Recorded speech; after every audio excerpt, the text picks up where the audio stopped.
Hey guys, I'm Georgia and welcome back for another episode in my mystery series, or if you're new here, welcome. Thank you for choosing to spend the next half an hour or so learning about this case today. I pretty much solely cover cold cases on my platforms. I talk about missing people, unidentified people, murder cases that have gone unsolved, cases that just need extra eyes on them in order to cross the finish line and finally get answers. You never know when one person will unknowingly or maybe knowingly hold the key to unlock a whole case. Sometimes that person just needs to be reached. Today, the unsolved case in question is that of Sheila Jean Collins, an 18-year-old student who disappeared from Iowa State University on the 26th of January 1968. Sheila's body will be found 2 days later in a gravel ditch, and to this day, the person responsible for her murder has never been found. But let's start by learning a bit about Sheila, about who she was. And this is one of those old cold cases where digging for information was a bit of a struggle because there's not loads out there about her this many decades on. But what I could find was from a podcast called Greenlee Investigates the Murder of Sheila Jean Collins. Now, this is a 5-part podcast by a number of student journalists at Iowa State University who are just trying to raise awareness of Sheila's case whilst also putting their investigative and storytelling techniques they've learned at university to practical use. Episode 2 of the podcast includes an interview with a man called Randy Calm, who was one of Sheila's childhood friends and neighbours, and he described her as a really nice girl and kind of a goofball. But by the time she'd gone to university, the pair had kind of drifted apart. People who knew Sheila at the time of her murder describe her as the quiet, studious type. She tended to stay away from trouble. She didn't like confrontation, and she was well liked. Her house mother in her dorms at the time said that she didn't have any quarrels with anybody. Sheila was born on the 2nd of August 1949 to her parents James and Muriel Collins in Elmhurst, Illinois, and she was the oldest of 3 daughters. But not long after she was born, the family actually moved to Evanston. She eventually attended Evanston Township High School, where she graduated in June 1967 and headed off to Iowa State University to study English and speech. At Iowa State, which was in the city of Ames in obviously Iowa, Sheila lived the standard university lifestyle for the time. She made friends, she studied, but the people who knew her said she was never really into the drinking and drug culture of student life. And of course, this was the 1960s, so student life back then was very different than it is now. Sheila and her classmates didn't have smartphones at the tip of their fingers. They didn't even have the internet. Things weren't really instant back then like they are nowadays, and if you wanted to communicate with others, if you wanted to join a club, find friends, advertise a party, or even get a lift someplace, it was very commonplace to leave a leaflet pinned to the wall in the common areas. At the Memorial Student Union, there was a board called the Going My Way board, in which students would basically write on index cards asking if people were driving in the direction that they wanted to go in so they could share lifts. This was the 1960s, Uber didn't exist. On the board was this map divided into all these different numbered zones with similar numbered slots for each zone beneath the map. A student who was looking for a lift would fill out a green card, whereas if you were offering a ride, you'd fill out a pink card. At some point, Sheila had filled out one of those green cards, requesting a ride to DeKalb, Illinois, or just the Chicago area on any Friday. It doesn't look like Sheila had her own car at university with her, so in order to get home to Evanston, which was just outside of Chicago, she generally had to find another student who was driving in that direction and hitch a ride with them. This was something all the students did. Ironically, this is actually a system put in place to keep students safer than it would be for them to just go out and hitchhike with random people outside of campus. The idea was students have other students' backs. On the weekend Sheila died, she had big plans to go back to Chicago and see her boyfriend and see her family. And her boyfriend Ira was actually originally supposed to come and pick her up on that Friday, and they were going to spend a couple of days together. However, this plan didn't work out and Ira wasn't going to be able to come and pick her up. We don't know the reason for this, but sometimes plans just don't work out. Plans have to change a bit. Now, from the ride request card, it actually seems like Sheila wasn't looking for a ride back home to Evanston. Instead, she was wanting a ride directly to DeKalb, Illinois, where the Des Moines Register reported that Ira went to Northern Illinois University. Or she wrote she just wanted to get to the general Chicago area. You might assume that Sheila intended to go straight to DeKalb to meet Ira, but as you'll come to see, she later called her parents and told them that she was coming home to them in Evanston. This is a discrepancy I was never quite able to get straight. I don't think there's anything like nefarious behind that. Maybe Sheila just changed her plans last minute. Ira and Sheila had a long-distance relationship. They attended these different universities, but they were high school sweethearts, and they seemed determined to keep their relationship going, with some rumours even saying that they weren't far off an engagement. They wrote each other love letters all the time and made the effort to go back to Evanston to see each other whenever they could. The distance was undeniably rough, with a letter found in Sheila's belongings from Ira saying, "Needless to say, things would be different if you were nearer me. That could be the reason why I don't write that much. I do miss you and I do love you." So it seems there might have been some communication over Ira not writing as much as maybe Sheila would have liked, but it was difficult. They were teenagers, they're at university, they were sort of navigating these new adult lives together. As I said, they made the effort to see each other when they could, and Ira not being able to come and pick up Sheila that day didn't deter her from getting back to Chicago. She decided to put up the index card on the Going My Way board to see if somebody else was leaving Ames headed in that direction. I am slightly confused by the fact that under sort of the date leaving part of the card, Sheila had written any Friday to go back home, not specifically this Friday in question, but maybe she'd made peace that she wasn't going to be able to make it back that weekend and so instead took her luck with any Friday. Or maybe this was a card that she left there permanently, so anyone ever travelling back in that direction on Friday could give her a lift. It was an easy way for her to get home. Maybe she thought she just got lucky on that Friday night when Ira cancelled. She thought it was fate that she was going to be able to go back and see him. Around 7:30 p.m. on the 26th of January 1968, Sheila received a phone call from presumably another student offering her a ride, asking her if she could be ready in 15 minutes. She was honest, said that was going to be a rush, and asked for half an hour instead, and the person on the other end agreed. So she rushed back to her dorm room at Elm Hall to pack her suitcase. According to an article in Iowa State Daily by Kylie Horter, she borrowed $2 in travel money from one of her friends, threw on a sweatshirt, and gave her parents a quick call to let them know she was on her way home to Evanston.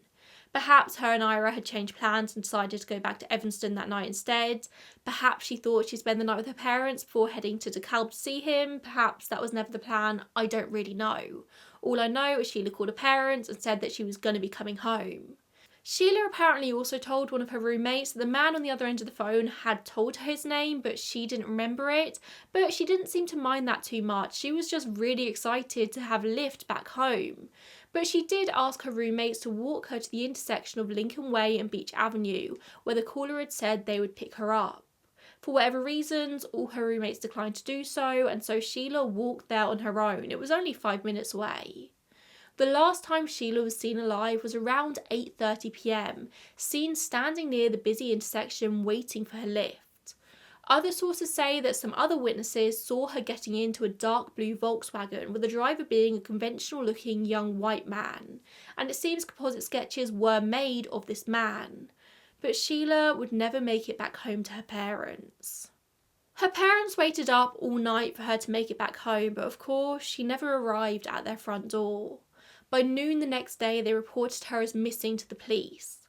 I couldn't find any information as to what happened in the hours after Sheila was reported missing. I don't know if police brushed it off as a runaway, or if they took it seriously, or if they just told her parents to wait. But it turns out they didn't need to wait long at all.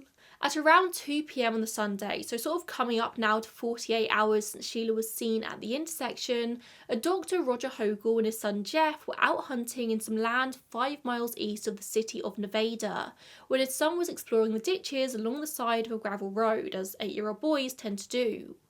According to the Greenlee Investigates podcast, which actually interviewed Roger, Jeff shouted, "Dad, Dad, I see a kid's foot."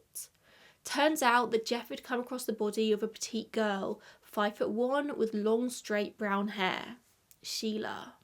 Of course, Roger didn't know who this was at the time. He just got straight in his car, drove into Nevada to the courthouse to report the body to the sheriff.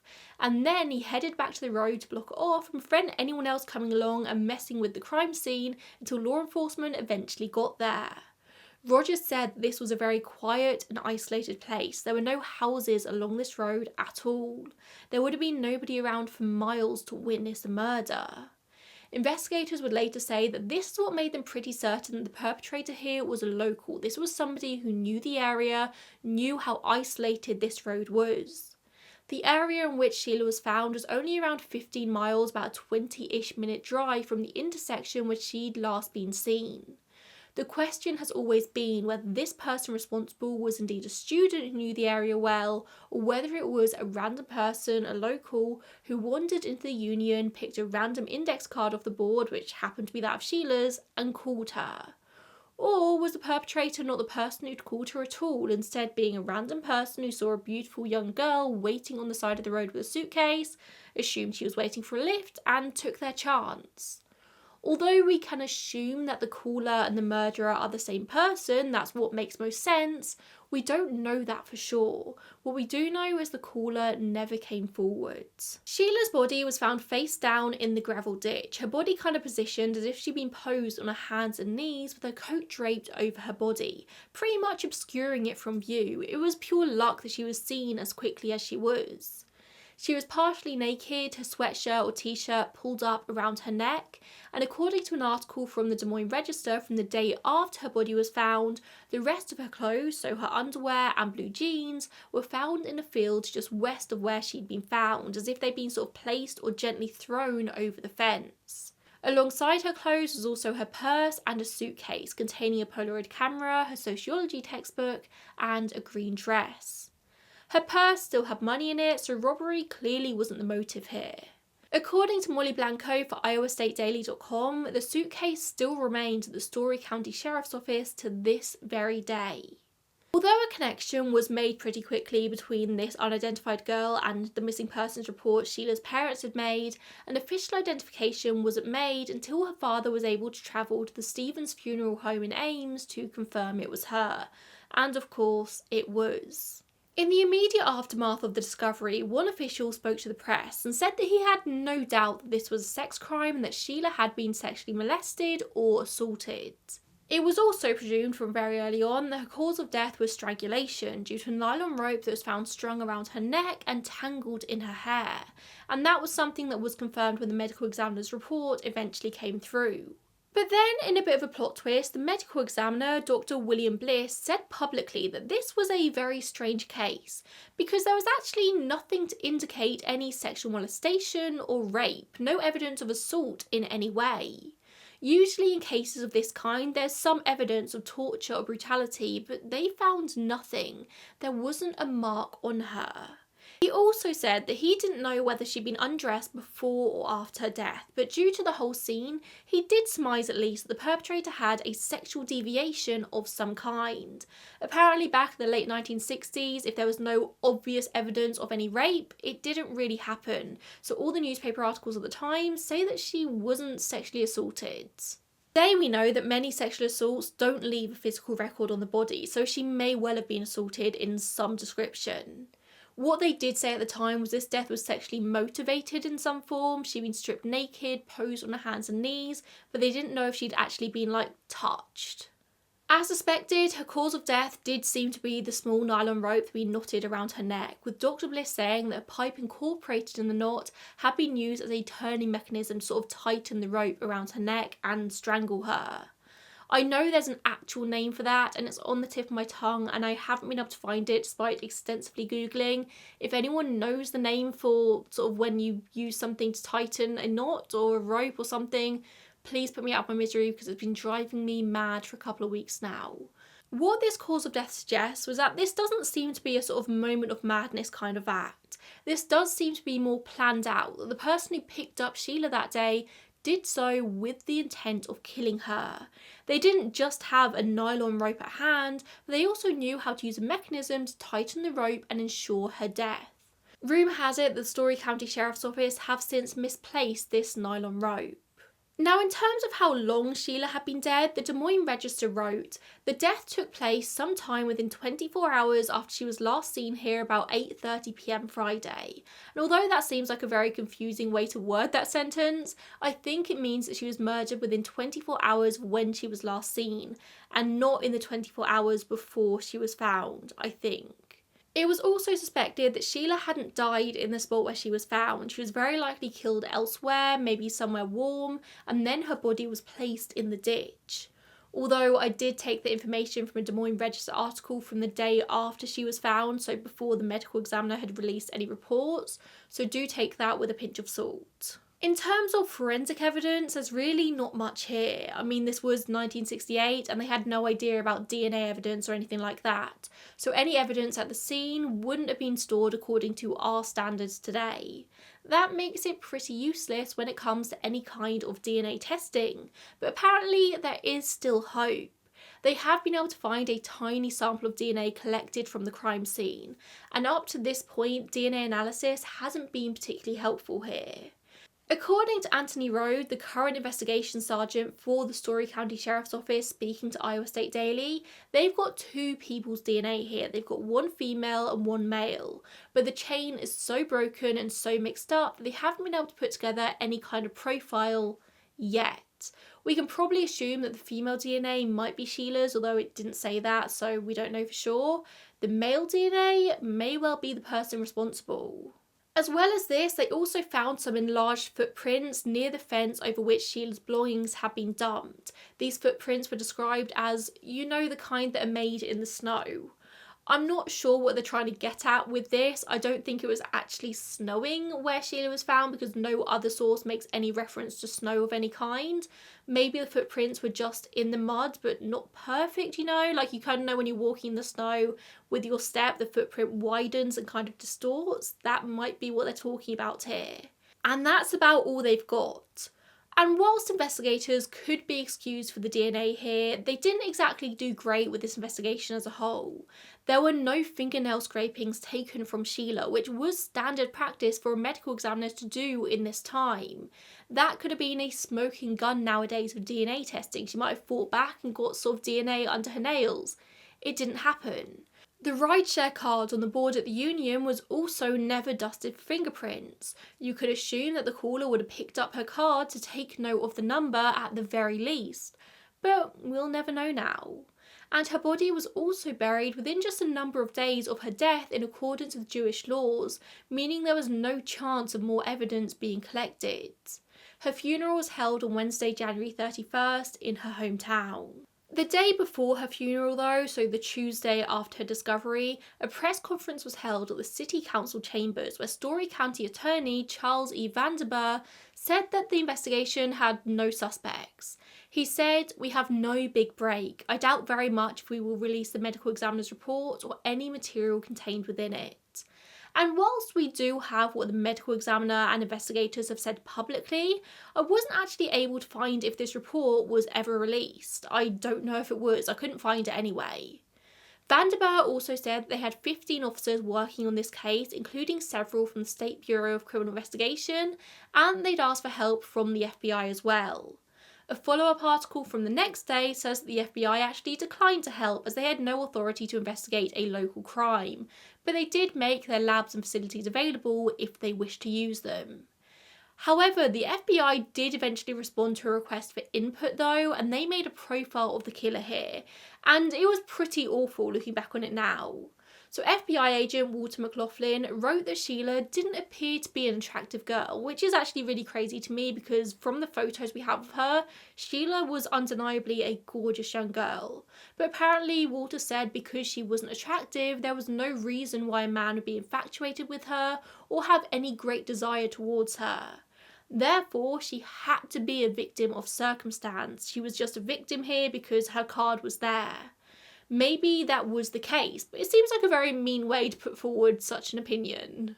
This profile was also quite racist. It was the 1960s. McLaughlin said that he assumed the killer was a young white man because black men do not go in for this fancy dance stuff. They ordinarily rape accompanied by brutality, but they do not use sadistic refinement such as a pipe and nylon cord.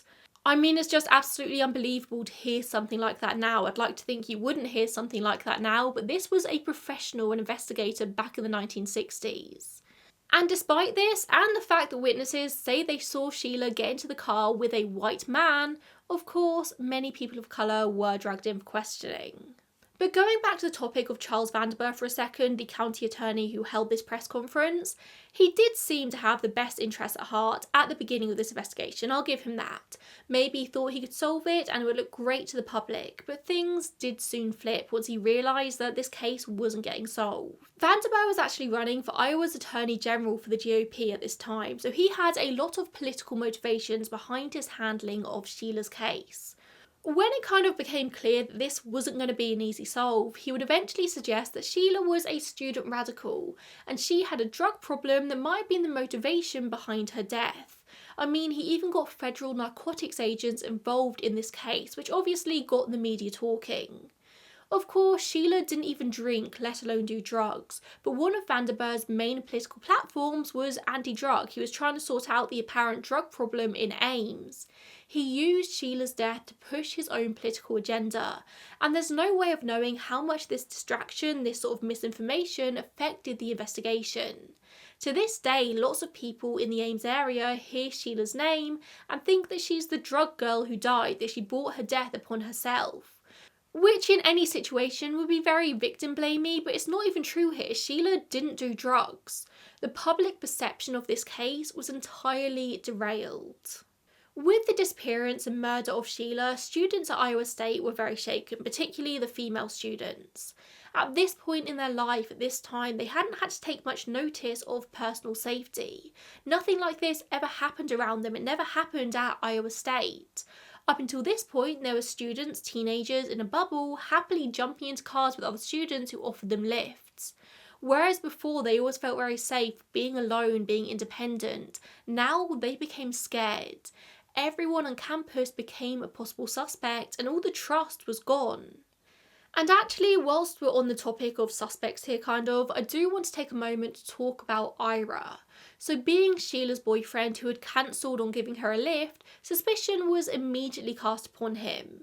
In those early days, Ira was questioned by officers, but he wasn't necessarily a suspect, with it later being found that he had an ironclad alibi. According to historian Nancy Bowers, who spoke to the Greenlee Investigates podcast, Ira and Sheila had phone calls all the time, and the phone records show that they're actually on the phone as late as 7 p.m. that night, so just an hour and a half before Sheila was last seen. And obviously this would have been a landline phone in a time before mobile, so with Ira in Illinois talking on his landline and Sheila in Iowa, there's just no way he could have travelled all the way there in time to pick her up, and then for some unknown reason attack and kill her. Plus, if it was Ira picking Sheila up, her roommates would have known about it. She was so excited to go home just to see him.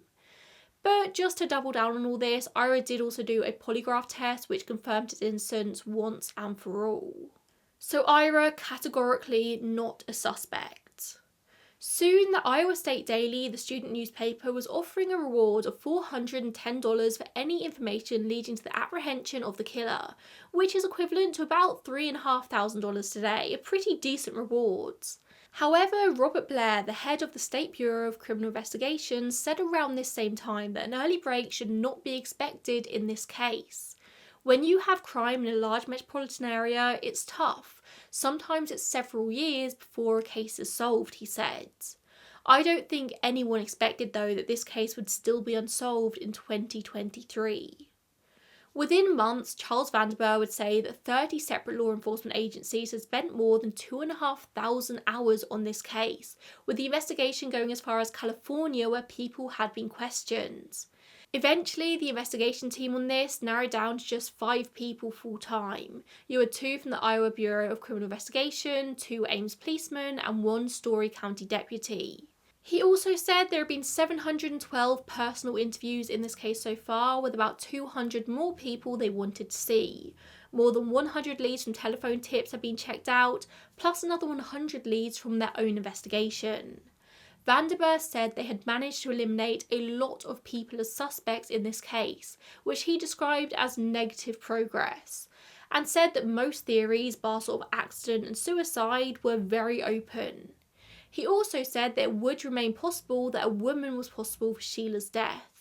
However, by the 4th of July 1968, so just months after Sheila's body had been found, the then Story County Sheriff J.I. Shalley announced the Sheriff's Office were no longer actively investigating Sheila's murder. For many years, this case went completely cold, completely untouched, uninvestigated. At least that was until 2009, when the Iowa Division of Criminal Investigation established a cold case unit, and Sheila's murder was one of 150 on the list, hoping that it could finally be solved through advancements in DNA technology. Federal funding for this cold case unit, though, ran out just 2 years later, but apparently they remain committed to resolving Iowa's cold cases. But all of this is not to say that over the years they didn't come to form a suspect list. In fact, they had lots of potential suspects in this case, just no solid evidence against any of them. I really try not to focus on suspects on my platform. I think getting the facts out there is much more important than speculation, and I've come to realise that if I'm sharing a list of 5 suspects, 4 of them are completely innocent, and it's just not the most helpful practice. However, I will talk about a couple of very interesting men in this case, identifying them by their first names only. So there was a man called Arthur who was brought in June 1968. He was caught calling women who had left their phone numbers on the ride-sharing board, so instantly the connection was made to Sheila's murder. He was given a polygraph test and showed signs of deception. Apparently he used a fake name when calling these women, which again is just very suspicious. There had been lots of reports to men or a man doing this to women on campus, and Arthur eventually admitted to calling more than 30 female students using a fake identity, trying to convince them to meet him on campus at night, and the reports say he was very sexually aggressive. Arthur was a graduate student at Iowa State at this point. He lived near campus, not on campus. He had a wife and young child, and at the time of Sheila's disappearance, he was driving a borrowed blue Volkswagen. Just a number of days later, he bought a new car. Reports say that he was an average height man with short brown hair, very much matching the conventional description of the man that Sheila may have got into the car with. When investigators looked in the trunk of his new car, which was a yellow Mustang, they found a rope that matched the nylon cord used to strangle Sheila. Coincidence or not, you decide. And he couldn't explain why this nylon rope was in his possession, of course. A year later, a woman, a real estate agent called Dorothy Miller, would be found murdered in Burlington, Iowa, by a young man who asked her to show him a house at night. She would then be attacked, tied up, raped and stabbed, and Dorothy was found in a very similar state of undress as Sheila had been. The killer, of course, had used a fake name for the booking with Dorothy, but he said he was from Des Moines, which is where Arthur had moved to. He also said he was married with a young child, and Dorothy's husband, who had seen the killer, described him as very similar in looks to Arthur, and therefore similar to the man that Sheila had got in the car with. But Arthur had a spotless criminal record, and he passed the part of the polygraph test when he was asked about Sheila's death. They had nothing at all to link him to the crime, bar a resemblance, the same car, and a bit of nylon rope. It was all circumstantial, not exactly an airtight criminal case. It really could have been a coincidence. The other suspect I want to mention today is a man called Bernard. He was a graduate student lab technician at Iowa State, and he was known to be a man with a very difficult personality. He was highly sexed and easily angered, as well as having a very controlling streak. He'd joined the army in 1960, but was dishonourably discharged for being AWOL and unfit. Generally, he just didn't seem to be a great man, and by his own admission, he was a chronic compulsive liar, and the investigators described him as creepy. Berners came to their attention when one of his co-workers actually sent in an anonymous note about him, because he gave them the creeps, and he drove a blue Volkswagen. He also turned up to work after Sheila's murder with scratches all over his face. However, he does have a kind of alibi for that night. Apparently on the night that Sheila disappeared, Bernard called his then wife saying he had a flat tyre and he wasn't going to be able to pick her up from work as they'd originally planned. He described away the scratches by saying he'd fallen whilst trying to fix said tyre, during which time he also lost his glasses. That all sounds like a big excuse as to why he was home late, why he was covered in scratches. He could have been attacking Sheila instead. However, the timeline here is questionable. Let's say that he had picked up Sheila at the intersection at 8:30 p.m. He would have had to have driven 15 miles, so sort of 20-ish minutes away, to kill Sheila and dispose of her body and belongings. And this is discarding of the fact that she may have been killed somewhere else entirely. Then he had to drive 21 miles back to Northwest Ames to flatten his tyre and call his wife, all by 10 p.m. That gives him an hour and a half at the absolute maximum to do all of this. Also, as I said, he lost his glasses at some point, and the theory is that he may have lost them in the fight with Sheila, but nothing was found at the crime scene, and his wife said that he had incredibly bad eyesight. There is no way that he would have been able to drive all the way back to Ames without wearing his glasses. He would have got in a crash, like his eyesight was terrible. In October 1968, he was subject to a polygraph test, but no deception at all was found, and up until that point, he had no criminal history. However, that would change the next year. In 1969, he was arrested for prowling, although he was found not guilty. 2 years later, he was arrested for contributing to the delinquency of a minor by taking photos of underage girls. He received a 3-year suspended prison sentence for that one. In 1973, he was arrested for accosting and annoying. In 1976, he was arrested for lewd, lascivious and immoral acts to a child, a charge which would be dropped or reduced. And then over in Tennessee, police also had a warrant out for his arrest after he was accused of stealing $30,000 as well as a lot of technical equipment. This warrant would never be served because in 1977 he fled the country, going to Israel with a stolen identity. He would also be caught stealing in Israel though, so he had to flee again, and he's never been heard from since. So there's no denying that this Bernard was a creepy and dangerous guy with a proclivity towards young girls, underage girls.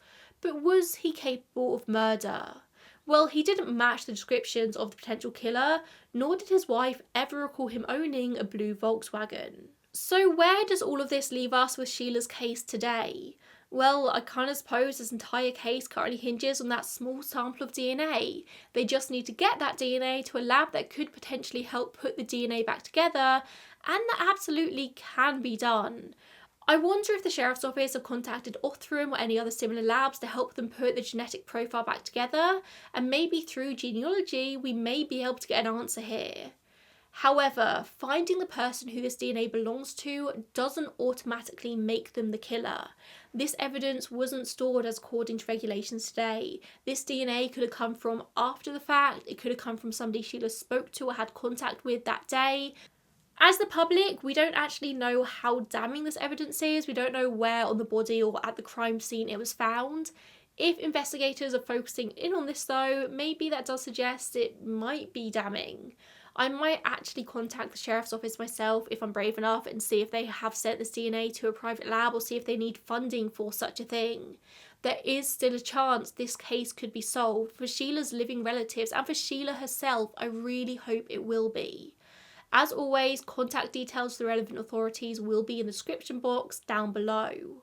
Thank you so much for tuning in today, and I will see you in the next one. Bye guys.